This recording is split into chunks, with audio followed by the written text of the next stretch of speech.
사랑하는 별내교회 성도 여러분, 주님의 은혜 안에 평안하셨습니까? 날씨가 갑자기 추워졌습니다. 환절기에 건강 유의하시기 바랍니다. 먼저 성경 말씀 마태복음 19장 21절을 보겠습니다. 예수께서 이르시되 내가 운전하고자 할진대 가서 내 소유를 팔아 가난한 자들에게 주라. 그리하면 하늘에서 보화가 내게 있으리라. 그리고 와서 나를 따르라 하시니, 이 말씀은 우리에게 어떤 의미로 다가오고 있습니까? 우리들의 삶 안에서 누가 우리의 마음을 지배하고 있었습니까? 우리는 무엇에 대하여 생각하고 말하기를 좋아했습니까? 무엇이 우리의 가장 뜨거운 애정과 관심을 받았습니까? 사랑하는 별내교회 성도 여러분, 우리는 믿음 안에 산다고 하면서 세상 것들에 우리의 모든 것들을 걸고 애착을 갖고 사는 모습들을 보게 됩니다. 내가 지금까지 지켜온 것들, 붙잡고 있는 것들이 정말 가치 있는 것들이었는가요? 오늘 이 저녁에 예수님께서 부자 청년에게 하신 말씀을 통해 우리들의 삶 안에서 가장 소중하게 여겨온 것들을 다시 한번 점검해보고 하나님 앞에 내려놓는 용기에 대해서 생각해 보려고 합니다. 성도 여러분, 우리는 자기가 아끼는 것들을 가난한 자들에게, 어려운 상황에 있는 자들에게 아낌없이 준다는 것은 그리 쉬운 것은 아닌 것 같습니다.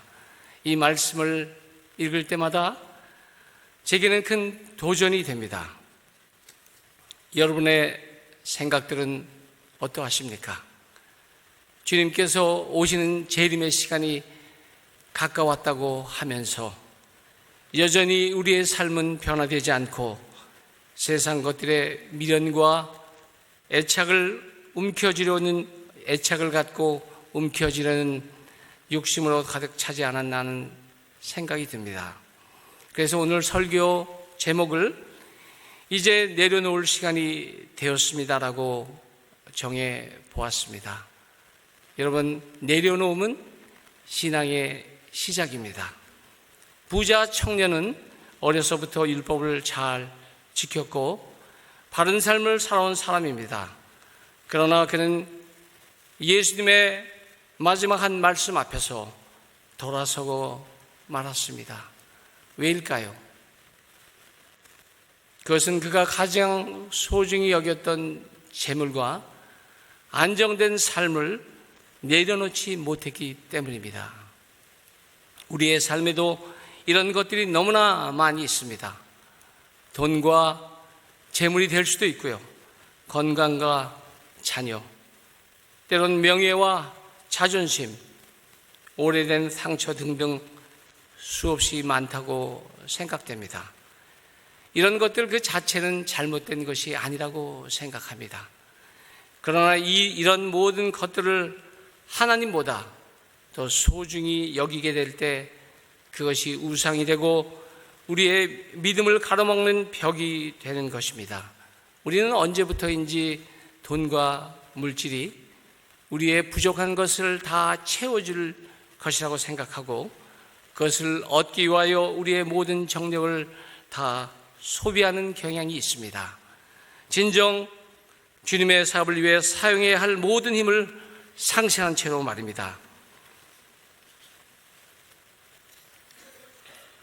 우리는 흔히 내려놓는 것을 포기나 손해로 생각합니다. 그러나 성경은 다르게 말씀하십니다. 내려놓음은 주님을 따르기 위한 준비요 믿음의 결단인 것입니다. 예수님께서 마태복음 6장 33절에 너희는 먼저 그의 나라와 그의 의를 구하라. 그리하면 이 모든 것을 너희에게 더하시라고 말씀하십니다. 또 하늘에서 보화가 내게 있으리라고 말씀하셨습니다. 이것은 곧 내가 너희를 책임지겠다는 약속의 말씀입니다. 우리 하나님께서는 우리가 바라는 것보다 더 풍성하고 너그러운 마음으로 모든 것을 채워주시는 분이십니다. 우리는 성경에서 자기가 소중한 것들을 내려놓음으로 말미암아 축복을 받았던 여러 인물들을 기억하고 있습니다. 여러분이 잘 알고 있는 아브라함입니다. 아브라함은 어떤 사람이었습니까? 창세기 22장 2절과 3절 말씀을 보겠습니다. 여호와께서 가라사대 너의 아들 내 사랑하는 독자 이삭을 데리고 모리아 땅으로 가서 내가 내게 지시한 한 산 거기서 그를 번제로 드리라. 아브라함이 아침에 일찍 일어나 나귀의 안장을 지우고 두 사안과 그 아들 이삭을 데리고 번제에 쓸 나무를 쪼개어 가지고 떠나 하나님이 자기에게 지시한 곳을 가더니 하나님께서는 아브라함에게 주신 시험은 우리를 비우고 우리 마음 안에 하나님을 채우라고, 또 하나님을 채우는 일이 결코 쉽지 않음을 보여주고 계십니다. 부조와 선지자 148과 151쪽에는 하나님의 명령을 받고 장막으로 돌아온 아브라함은 이삭의 깊은 잠, 곧 아무것도 모르고 젊음의 단잠을 자고 있는 곳으로 갔다. 아버지는 잠시 그의 아들의 사랑스러운 얼굴을 바라본 후 떨면서 돌아섰다. 그는 사라 곁으로 갔는데 그 여자도 자고 있었다. 사라를 깨워서 한 번 더 그 아들을 안아보도록 해야 할까? 하나님의 요구를 그에게 말해야 할까? 그는 마음을 그에게 털어놓고 이 무서운 의무를 그와 분담하고 싶었다. 그러나 그는 그 여자가 자신의 일을 방해할까 봐 두려워서 자제하였다. 이삭은 그 여자의 기쁨과 자랑이었고 그 여자의 생명은 그와 결탁되어 있었으므로 모성애가 그 희생을 거절할지도 몰랐다. 히브리서 11장 17절에는 아브라함은 시험을 받을 때 믿음으로 이삭을 드렸으니 저는 약속을 받는 자로 돼 독생자를 드렸느니라고 기록되어 있습니다. 그가 100세 얻은 아들, 얼마나 귀하고 보배롭겠습니까? 그런 이삭을 번제로 하나님께서 드리라고 명령했을 때 그는 결국 하나밖에 없는 가장 소중한 것을 하나님께 내려놓았습니다. 아브라함은 이삭이 자기 자식이기 이전에 하나님께 속한 사람임을 깨달았기 때문에 이삭을 하나님께 내려놓을 수 있었던 것입니다. 아브라함이 이삭을 내려놓았을 때 그는 하나님의 절대적인 인도하심을 경험했고 그 내려놓음이 결국 하나님의 축복의 통로가 된 것입니다. 모세는 어땠습니까? 히브리서 11장 24절 말씀, 믿음으로 모세는 장성하여 바로의 공주의 아들이라 칭함을 거절하고 도리어 하나님의 백성과 함께 고난받기를 잠시 죄악의 낙을 누리는 것보다 더 좋아하고 그리스도를 위하여 받는 능욕을 애굽의 모든 보화보다 더 큰 재물로 여겼으니 이는 상 주심을 바라봅니다. 교육 61, 62쪽에는요 모세는 애굽의 학교에서 최고의 문무 훈련을 받았다. 그는 훌륭한 용모와 체격, 매력적인 인품, 지성적인 교양과 귀공자다운 태도, 무관으로서의 명망, 이런 것들로 그는 애굽의 자랑스러운 인물이 되었다. 모세는 그 나라의 미래의 군주로서 이 세상 최고의 영예를 이어받을 사람이었다. 그러나 이것보다 더 고귀한 것을 선택했다. 모세는 애굽 왕궁의 안정과 특권을 내려놓음으로 말미암아 하나님과 백성과 함께 고난의 길을 걷게 되었습니다. 그 내려놓음으로 말미암아 이스라엘의 위대한 지도자가 되었습니다. 바울은 어떻습니까? 사도행전 22장 3절을 보겠습니다. 나는 유대인으로 길기아 타소에서 났고 이 성에서 자라 가말리엘의 문화에서 우리 조상들의 율법의 엄한 교육을 받았고 오늘 너희 모든 사람처럼 하나님께 대하여 열심하는 자라. 교육 63, 65쪽에는 다소 사람 바울은 이방 도시에서 태어난 로마 시민이었다. 그는 혈통으로 보나 평생 동안 받은 교육, 애국심, 신앙을 보나 완전한 유대인이었다. 그는 예루살렘에서 가장 고명한 학자들 문화에서 교육을 받고 조상 대대로 전해 내려오는 율법과 관습을 따라 훈육을 받았기 때문에 그의 조국에 대한 자부심과 이에 따른 편견이 대단하였다. 그는 청년의 때 이미 사내들인 존경받는 의원이 되었다. 그는 고대의 전통적 신앙에 대한 열렬한 옹호자로서 전도가 유명한 사람으로 촉망을 받았다. 빌립보서 3장 7절과 9절입니다. 그러나 무엇이든지 내게 유익한 것을 내가 그리스도를 위하여 다 해로 여길 뿐더러 또한 모든 것을 해로 여김은 내 주 그리스도 예수를 아는 지식이 가장 고상함을 인합니다. 내가 그를 위하여 모든 것을 잊어버리고 배설물로 여김은 그리스도를 얻고 그 안에서 발견되려 함이니. 그런 바울이요, 모든 것을 내려놓고 세상의 명예와 폐물, 배설물로 여겼을 때 그는 복음의 사도가 되었던 것입니다.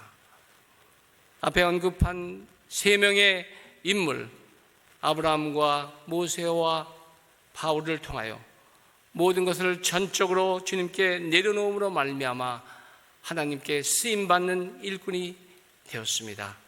마지막으로 내려놓음의 가장 큰 모범 되신 분은 누구이십니까? 우리 주 예수 그리스도 예수님이십니다. 빌립보서 2장 5절 8절에는 너희 안에 이 마음을 품으라 곧 그리스도 예수의 마음이니 그는 근본 하나님의 본체시나 하나님과 동등됨을 취할 것을 여기지 아니하시고 오히려 자기를 비어 종의 형체를 가진 사람들과 같이 되었고 사람의 모양으로 나셨음에 자기를 낮추시고 죽기까지 복종하셨으니 곧 십자가에 죽으심이라. 예수님은 하늘 왕자를 내려놓으심으로 말미암아 우리의 구원자, 구속자가 되셨습니다. 그럼 이제 우리는 어떤 것들을 우리 삶에서 내려놓아야 할까요? 신앙생활에서 내려놓음은 단순히 포기하는 것이 아니라 하나님께 더 가까이 가기 위한 내 마음과 삶을 정리하는 것입니다. 첫째, 교만과 자기의를 내려놓아야 합니다.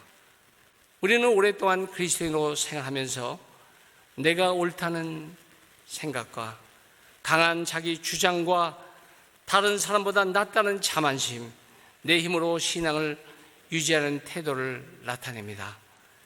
신앙의 길에서 가장 큰 장애물은 무엇인지 아십니까? 여러 가지가 있을 수 있겠지만 은근히 자기 자신을 높이는 마음입니다. 저 역시 그런 부류의 사람입니다. 그래서 자신의 의가 아닌 하나님의 의를 실천하려고 기도하고 있습니다. 성경 야고보서 4장 6절에는 하나님은 교만한 자를 물리치고 겸손한 자에게 은혜를 주신다고 말씀하시며 우리에게 교만을 내려놓으라고 하십니다.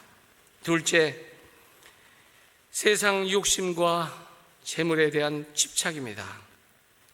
디모데전서 6장 10절에는 돈을 사랑함이 일만하게 뿌리가 되나니 이것을 사모하는 자들이 미혹을 받아 믿음에서 떠나 많은 근심으로 자기를 찔렀도다라고 말씀하십니다.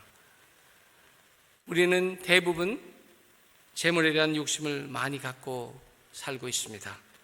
특히 돈을 사랑하는 마음이 우리들의 삶을 언제부터인지 지배하고 있습니다. 모든 것들을 돈으로 판단하고 결정하는 시대가 되면서 그 흐름이 교회까지 들어온 것 같습니다. 때론 교회에서 교인들의 대화의 주제가 세상적인 것들로 흘러가기도 합니다. 언제부터인지 교회에서도 돈 많은 사람의 목소리가 큰 것을 보면서 너무 안타까운 생각이 듭니다. 우리의 신앙의 삶 안에서 우선순위가 바뀌어 하나님의 사업보다도 자기 자신의 욕심과 재물 쌓기에 급급해서 교회 일은 뒷전으로 밀리는 경향들을 쉽게 보게 됩니다. 저 자신 역시 그런 삶을 살아온 것을 고백합니다. 이번 말씀을 준비하면서 25년 전 제가 40살 되었을 때 제 부끄러운 과거가 생각이 났습니다.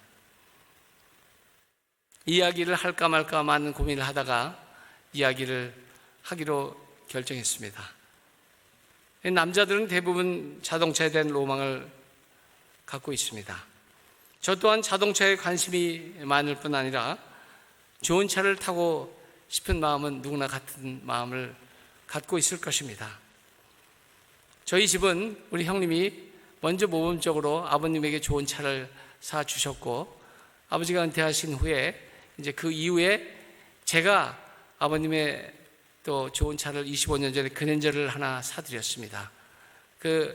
그래서 아버님의 차를 제가 몰고 다녔습니다.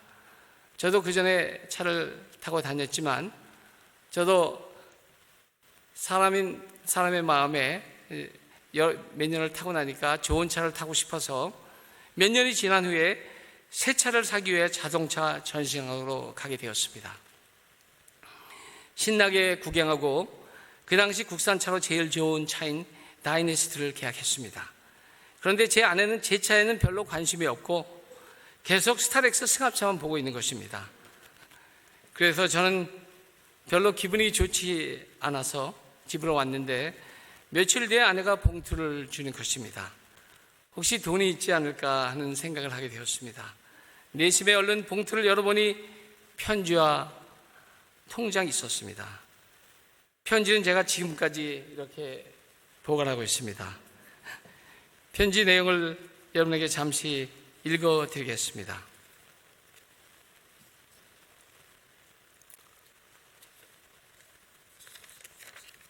사랑하는 혁찬 아빠, 새 자동차에 시승하는 것을 축하합니다. 새 자동차를 갖게 되어 기쁘지요? 저도 기쁘답니다. 무엇보다 혁찬 아빠가 타고 싶었던 다이내스트를 뽑게 되어 더욱 기뻐요. 하나님께서 우리 가정에 늘 넘치는 축복을 주심을 감사할 따름입니다.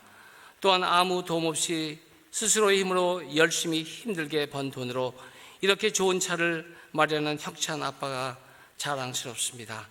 천사가 늘 곁에 계셔서 혁찬 아빠가 운전할 때마다 안전하게 지켜주시기를 기도드립니다. 혁찬 아빠, 그런데 좋은 자동차를 타게 되어 기쁘지만 왠지 마음 한구석에 부담감이 있는 것은 저나 혁찬 아빠나 마찬가지라 생각됩니다. 처음이라 그렇지 시간이 지나고 매일 타다 보면 그런 마음도 서서히 없어지겠지요. 하지만 저는 그런 무디어가는 마음이 너무 무섭습니다. 점점 안락한 생활에 빠져 나 자신만을 생각하게 하는 그런 마음이죠. 주님의 재림이 가까웠다고 하지만 우리의 생활에서는 전혀 그런 모습들을 찾아볼 수가 없는 것 같습니다. 하나하나 버리는 연습을 해야 하는데 하나하나 더 좋은 것을 갖게 되니 이런 것들을 어머님 말씀대로 회개해야 하겠지요. 유양산찬이 혁찬 아빠 말대로 기분 좋게 탑시다. 우리의 육신은 비록 좋은 차를 타고 다닐지라도 우리의 마음과 정신만은 세상을 사랑하기보다 하나님을 더 사랑하도록 노력합시다. 자꾸 안일해지는 우리 마음을 하나님께 향하도록 우리 서로 노력해요. 여기 통장에 있는 돈은 혁찬 아빠가 자동차 살 때 도움이 되도록 제가 틈틈이 모은 돈이에요. 혁찬 아빠 생일 때 선물하려고 했는데 먼저 자동차를 사게 되었군요. 그래서 발렌타인데이 선물로 드리기로 했어요. 굉장한 선물이죠. 제 생각에는 이 돈을 교회 자동차 사는데 사용되었으면 하는 바람이 있는데 혁찬 아빠의 생각은 어떠세요? 물론 우리가 교회를 위해 차를 산다고 해서 하나님과 사람 누구에게도 칭찬받는 일은 아니지요. 사실 우리 마음의 부담감을 없애려는 뜻에서 하는 또 하나의 이기적인 마음인지도 모르니까요. 어차피 처음부터 혁찬 아빠가 번 돈이고 제가 모았어도 이미 선물로 혁찬 아빠에게 드렸으니 혁찬 아빠가 알아서 좋은 대로 사용하세요. 저는 혁찬 아빠의 결정을 따르겠어요. 아무쪼록 좋은 곳에 사용되기를 바랍니다. 혁찬 아빠 사랑해요. 2000년 2월 11일 언제나 혁찬 아빠를 존경하고 사랑하는 아내가. 이 편지를 받고 나니 제가 어떤 마음이 들겠습니까? 네.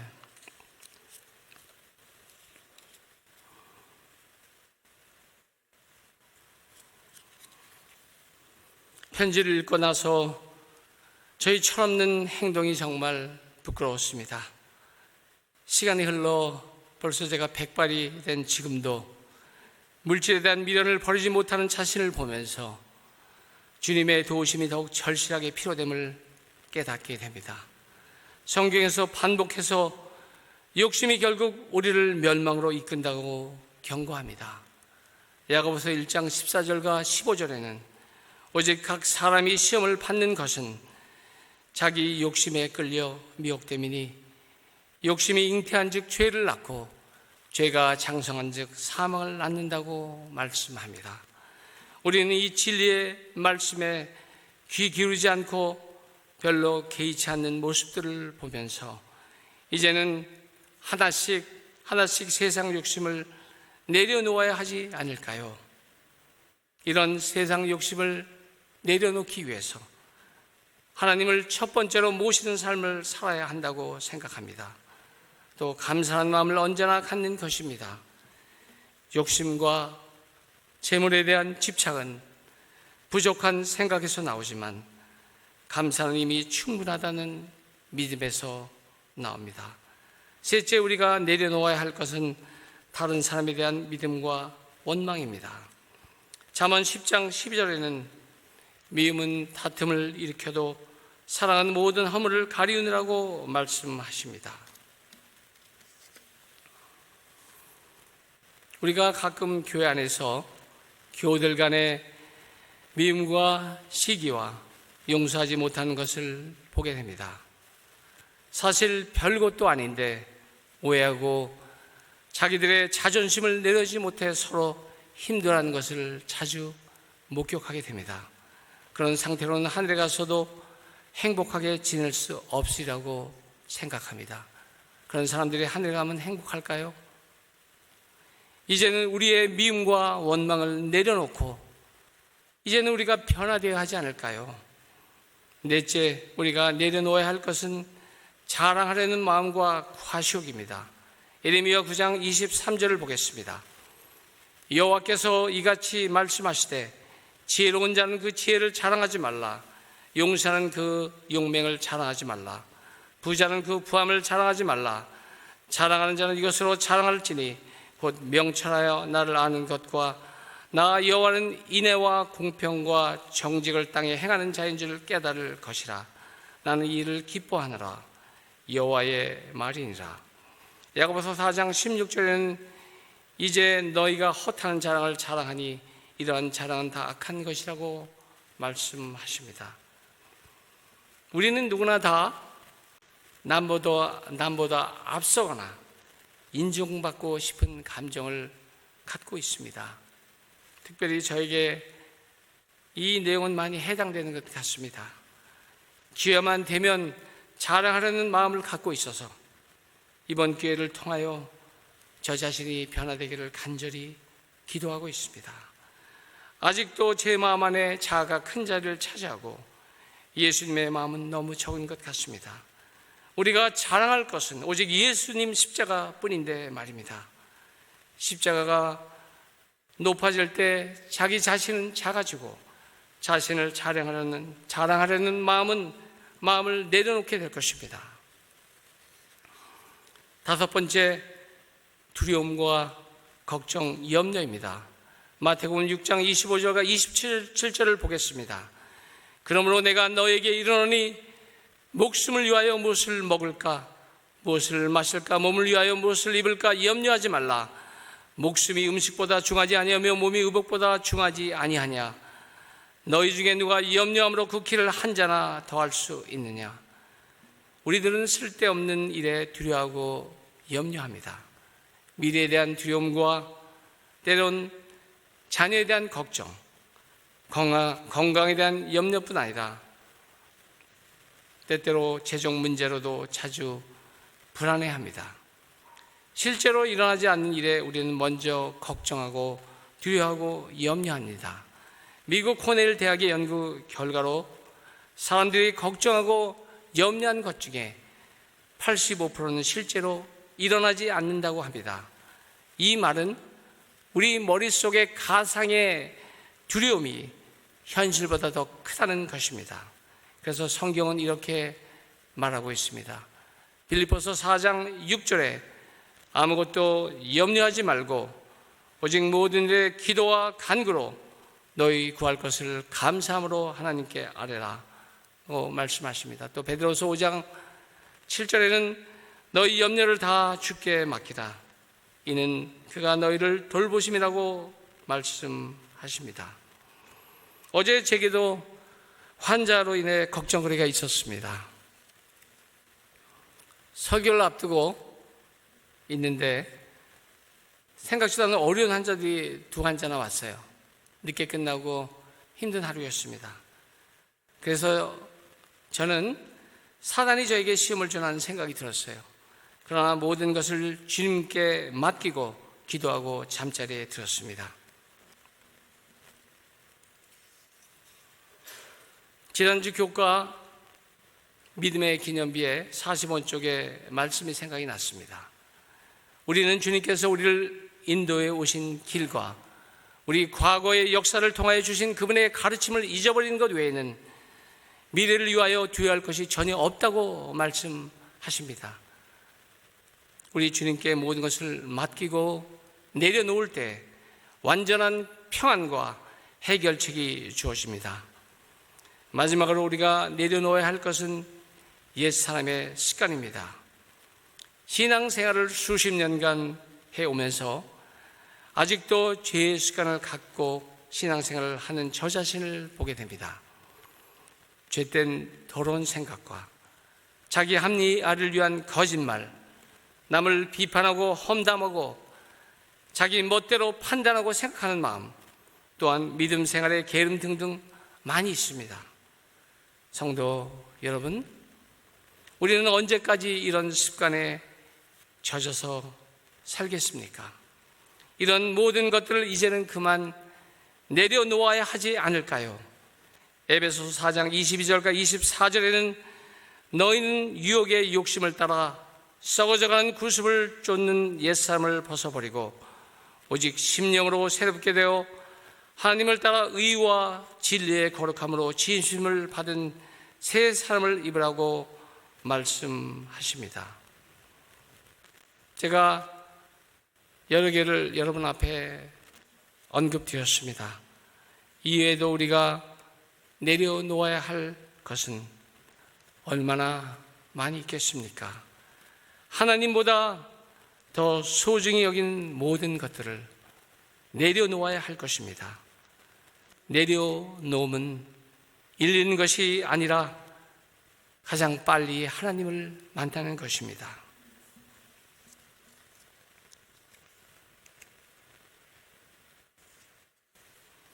하나님께 모든 것을 맡기고 참된 자유와 은혜의 길을 걷는 것입니다. 사랑하는 별내교회 성도 여러분, 지금 여러분의 인생의 어느 시점에 서 계십니까? 아직도 많은 것들을 품고 살지는 않으셨습니까? 이제는 주님께 모든 것을 맡겨야 할 시간이 된 것이 아닐까요? 염려를 내려놓으십시오. 주님이 함께 하십니다. 과거를 내려놓으십시오.